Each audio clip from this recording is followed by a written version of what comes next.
અમીરગઢના વીરમપુરની આદિજાતિ કન્યા શાળામાં વિદ્યાર્થીઓને પ્રાથમિક સુવિધા ન મળતી હોવાના આક્ષેપો સાથે વાલીઓ અને આદિવાસી આગેવાનો દ્વારા શાળાનો ઘેરાવ કરી હોબાળો મચાવવામાં આવ્યો। મોટી સંખ્યામાં આદિવાસી આગેવાનોએ શાળાના મુખ્ય પ્રવેશદ્વાર આગળ જ બેસી શાળા પ્રશાસન વિરુદ્ધ પ્રદર્શન કર્યું અને વહેલી તકે શાળામાં વિદ્યાર્થીઓને પ્રાથમિક સુવિધા પૂરી પાડવા માંગ કરી। જોકે જવાબદાર અધિક કલેક્ટર સ્થળ પર પહોંચી સુવિધાઓ પૂરી પાડવાની બાંહેધરી આપતા મામલો થાળે પડ્યો હતો। બનાસકાંઠાના વીરમપુરમાં કાર્યરત કન્યા શાળાના 26 જાન્યુઆરીએ વાલીઓએ શાળામાં વિદ્યાર્થીનીઓને સુવિધાઓ ન મળતી હોવાના આક્ષેપ સાથે વિરોધ પ્રદર્શિત કર્યો હતો। જોકે તે બાદ 3 દિવસની રજા આવતા વાલીઓ સોમવારે શાળા ખાતે એકઠા થયા હતા અને આદિવાસી આગેવાનોની હાજરીમાં શાળાનો ઘેરાવ કરી શાળા વિરુદ્ધ સૂત્રોચ્ચાર કર્યા હતા। જોકે વાલીઓના હોબાળાની જાણ અધિક કલેક્ટરને થતા અધિક કલેક્ટર સ્થળ ઉપર દોડી આવ્યા હતા અને અધિક કલેક્ટર સમક્ષ વાલીઓએ રજૂઆત કરી કે વિદ્યાર્થીનીઓને શાળામાં માર મારવામાં આવે છે, જમવાનું સમયસર મળતું નથી અને પ્રાથમિક સુવિધાનો અભાવ છે। જોકે વાલીઓની રજૂઆત સાંભળ્યા બાદ સમસ્યા હલ કરવાની અધિક કલેક્ટરે ખાતરી આપતા મામલો થાળે પડ્યો હતો।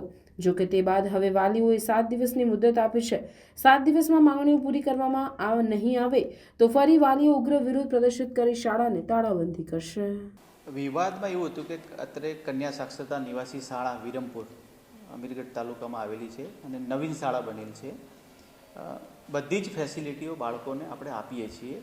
સરકાર ખૂબ જ પ્રયત્નશીલ છે કે બધી ફેસિલિટીઓ આપણને આપી રહી છે, પરંતુ ખોટી એવી બાબતોથી વાલીઓને વાત કરીને તદ્દન અર્થવિહોણી બાબતો કે જે બાળકો પણ સ્વીકારવા તૈયાર નથી એવી બાબતોની રજૂઆતો અહીંયા કરીને શાળાનું વાતાવરણ બગાડવામાં આવ્યું છે, જે ખૂબ જ દુઃખદાયક છે મારા માટે, શાળા માટે અને આપણા તાલુકા માટે।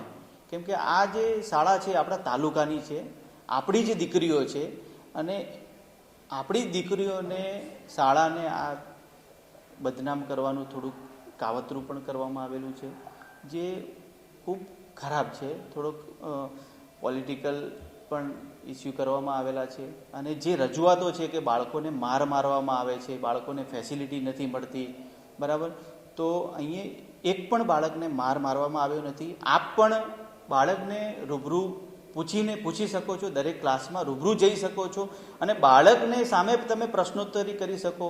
બાળક તો ખોટું ના બોલે, એક ખોટું બોલે પણ બધા બાળકો તો ખોટું ના બોલી શકે ને, તો એ પણ આપ કરી શકો છો। એટલે શાળાને વાતાવરણ ખરાબ કરવા માટેના પ્રયત્ન છે, જે આ સાચી હકીકત છે।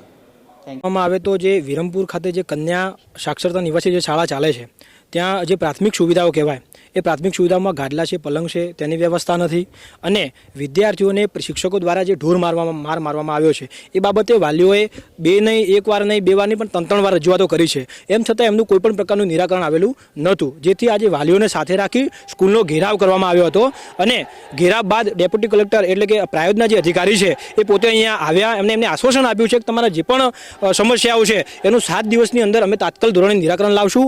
અત્યારે પ્રાયોજના અધિકારીની બાંહેધરી મુજબ અમે આ ઘેરાવ અત્યારે ઘેરાવમાંથી મુક્ત કરીએ છીએ અને આવનારા સમયમાં જોવાનું રહેશે કે જો 7 દિવસમાં એ લોકો યોગ્ય પરિણામ નથી લાવતા તો વાલીઓને સાથે રાખી વિદ્યાર્થીઓ માટે જ્યાં પણ લડત લડવાની થશે લડીશું, જે પણ કાર્યવાહી કરવાની થશે અમે કરીશું।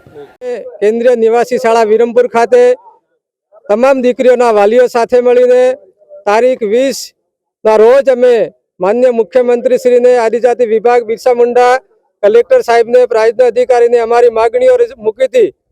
એના અનુસંધાને સૌ સાથે મળીને